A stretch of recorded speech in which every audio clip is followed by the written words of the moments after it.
आप देख रहे हैं शतक आज तक। देश में कोरोना वैक्सीन का खत्म हुआ इंतजार, 16 जनवरी से लगेंगे टीके।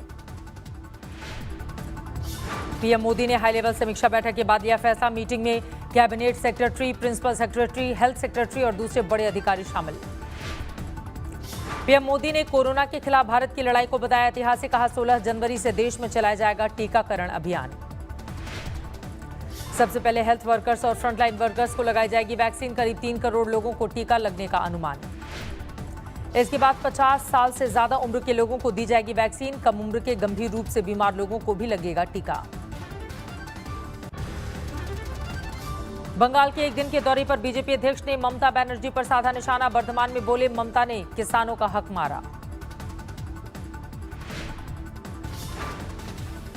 पश्चिम बंगाल में ममता जी ने वो एक उदासीन रवैया अपनाया है। प्रधानमंत्री किसान सम्मान निधि लागू नहीं की। बंगाल के किसानों को साधने में जुटे जेपी नड्डा। एक मुट्ठी चावल अभियान की शुरुआत की। किसान के घर खाना खाया। वर्धमान में रोड शो के जरिए नड्डा ने दिखाई बीजेपी की ताकत। कहा तोलाबाजी, तुष्टीकरण और तानाशाही के लिए ममता सरकार ने किया काम।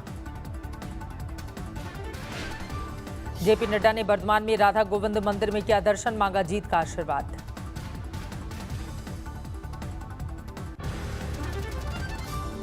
बीजेपी अध्यक्ष प्रेस कॉन्फ्रेंस में बंगाल की कानून व्यवस्था पर उन्होंने उठाए सवाल। कहा प्रशासन का राजनीतिकरण हो गया है। यहां कुल मिलाकर के प्रशासन का राजनीतिकरण हो गया है। एडमिनिस्ट्रेशन का। बीजेपी अध्यक्ष ने बंगाल के मछुआरों के भी दर्द का जिक्र किया। कहा बुरे हालात की वजह से दूसरे राज्यों में शिफ्ट कर रहे हैं मछुआरे।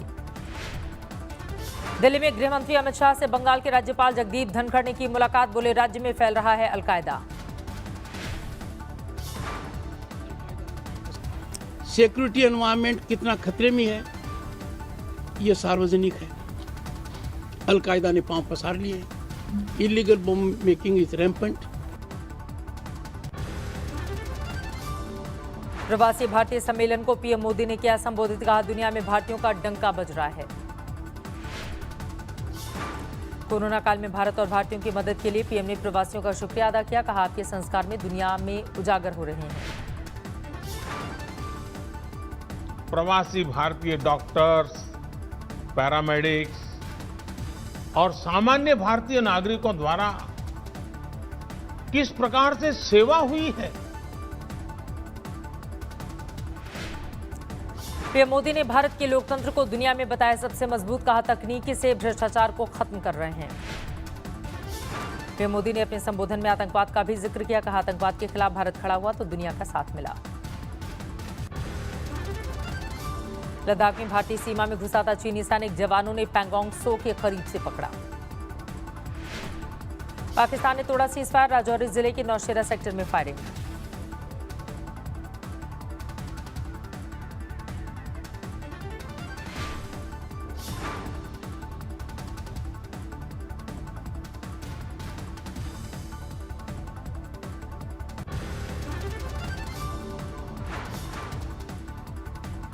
मिशन बंगाल के लिए जुटी बीजेपी। नेताजी सुभाष चंद्र बोस की 125वीं जयंती पर जश्न का मेगा प्लान।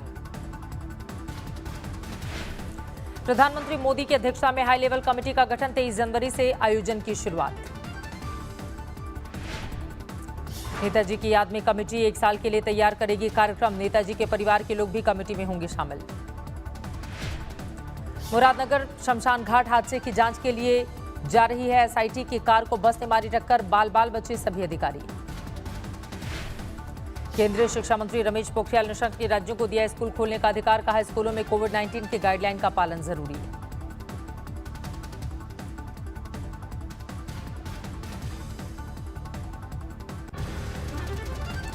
दिल्ली में बर्ड फ्लू को लेकर अलर्ट। पार्क में मृत पाए गए कौवों की कराई जा रही है जांच। ओखला सेंचुरी के लिए रैपिड रिस्पांस टीम की तैयारी।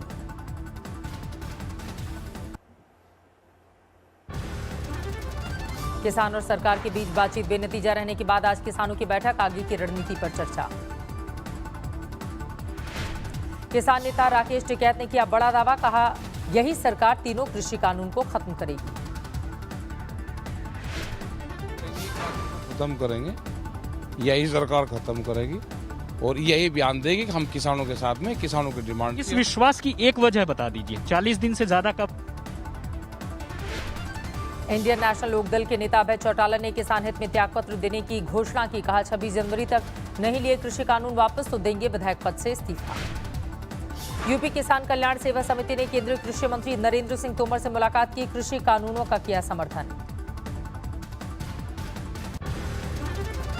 कड़ाके की ठंड से बचने के लिए सोनीपत के किसानों ने लगाए वाटरप्रूफ टेंट। पानी के लिए सबमर्सिबल पंप भी लगाया गया है। सर्दी के सितम के बीच कुछ किसानों ने अर्धनग्न होकर किया प्रदर्शन। टिकरी बॉर्डर पर जताया विरोध। कांग्रेस नेता सचिन पायलट आज टोंक में किसानों के बीच पहुंचेंगे। 2 दिन के दौरे में किसानों के प्रदर्शन का करेंगे समर्थन।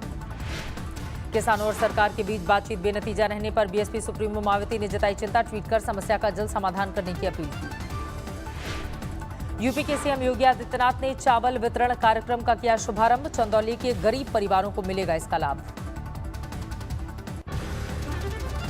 कांग्रेस अध्यक्ष सोनिया गांधी आज पार्टी के सीनियर नेताओं के साथ करेंगी बैठक। उनकी बैठक मीटिंग में कांग्रेस दफ्तर से जुड़े तमाम पदाधिकारी भी मौजूद रहे। दिल्ली के चांदनी चौक में मंदिर हटाने पर सियासी हंगामा। कांग्रेस ने हनुमान चालीसा का पाठ किया। दिल्ली कांग्रेस अध्यक्ष के साथ मंदिर स्थल पर कार्यकर्ताओं ने किया हनुमान चालीसा का पाठ। इलाके में जबरदस्त सुरक्षा के इंतजाम। भारी संख्या में जुटे कांग्रेस नेता और समर्थक मंदिर के नाम पर सत्ता पाने वाले मंदिर को ही तोड़ रहे हैं, लिखा हुआ पोस्टर लहराया गया। महाराष्ट्र के भंडारा में बड़ा हादसा। अस्पताल में आग लगने से 10 बच्चों की मौत। भंडारा के जिला अस्पताल में लगी आग। रात के वक्त हुआ हादसा। वार्ड में कुल 17 बच्चे भर्ती थे। झुलसने से 10 बच्चों की जान चली गई। आग लगने पर 7 बच्चों को किया गया रेस्क्यू। हादसे पर उठे बड़े सवाल।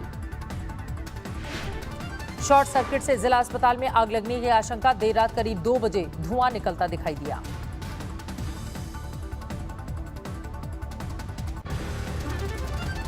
अस्पताल के स्टाफ ने बच्चों को बचाने की कोशिश की, लेकिन वार्ड में धुआं फैलने से नहीं बच पाए नवजात।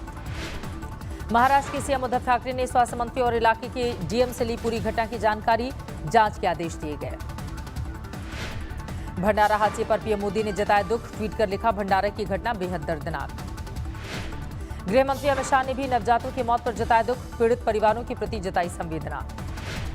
कांग्रेस नेता राहुल गांधी ने भी हादसे पर जताया दुख। महाराष्ट्र सरकार से पीड़ित परिवार को पूरी मदद की अपील की। यूपी के हापुड़ में अवैध कब्जा रुकवाने गई पुलिस और राजस्व की टीम पर दबंगों ने किया हमला। जान बचाकर भागी टीम।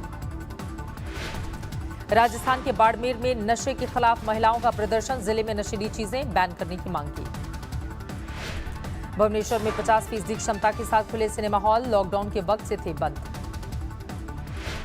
अकोला पुलिस को मिली कामयाबी। 40 गायों से भरा कंटेनर पकड़ा। ट्रक ड्राइवर गिरफ्तार। दिल्ली के खजूरी खास इलाके की एक मस्जिद में मिला 10 साल के बच्चे का शव। कल शाम से घर से था लापता। कश्मीर में भारी बर्फबारी का दौर जारी। श्रीनगर में रनवे पर जमी बर्फ। कई विमान कंपनियों की फ्लाइट रद्द। घरों से लेकर सड़कों तक पर जमी बर्फ की मोटी चादर। मस्ती करते नजर आए सैलानी। श्रीनगर में सुबह से हो रही बर्फबारी से अभी तक 5 इंच तक बर्फ गिरी। चारों ओर फैली बर्फ की मोटी परत। भारी बर्फबारी की वजह से श्रीनगर जम्मू हाईवे बंद। आम जनजीवन अस्त व्यस्त। जम्मू श्रीनगर हाईवे से बर्फ हटाने का काम जारी। गाड़ियों की आवाजाही शुरू होते ही फिर बंद। उत्तराखंड के औली और बद्रीनाथ धाम बर्फ से ढके। बर्फबारी के बाद ठंड में जबरदस्त इजाफा। कड़कड़ाती सर्दी के बावजूद औली में पर्यटकों की मौत। जमकर मस्ती कर रहे हैं सैलानी। उत्तराखंड के चोपता बद्रीनाथ मोटर मार्ग पर जमी बर्फ की मोटी चादर। स्थानीय लोगों की बड़ी मुश्किलें। जम्मू में कोहरे की वजह से सामान्य जनजीवन प्रभावित। जमकर पड़ रही है ठंड। दिल्ली में बारिश के बाद धुंध का कहर। कई इलाकों में विजिबिलिटी बेहद कम।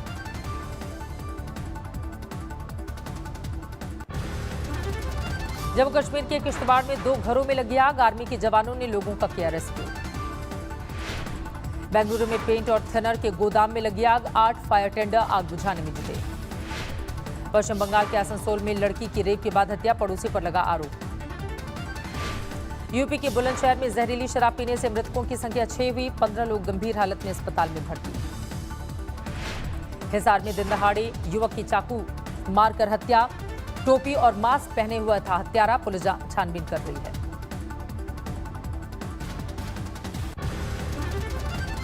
मुंबई की घाटकोपर पुलिस ने 2 स्टंटबाज युवकों को किया गिरफ्तार। बाइक पर खतरनाक स्टंट का वीडियो था वायरल।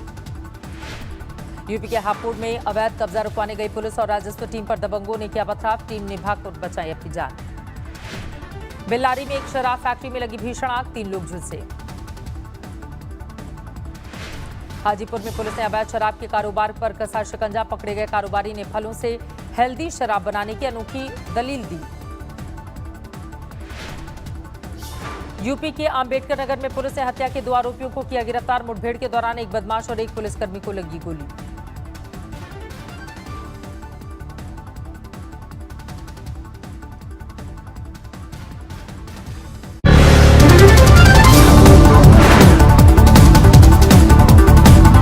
नमस्कार, मैं हूं अंजना ओम कश्यप। हमें उम्मीद है ये वीडियो आपको पसंद आया होगा। लेटेस्ट खबरों के लिए यूं ही देखते रहिए आज तक और इस वीडियो के पसंद आने पर लाइक, शेयर एंड सब्सक्राइब करना ना भूलें।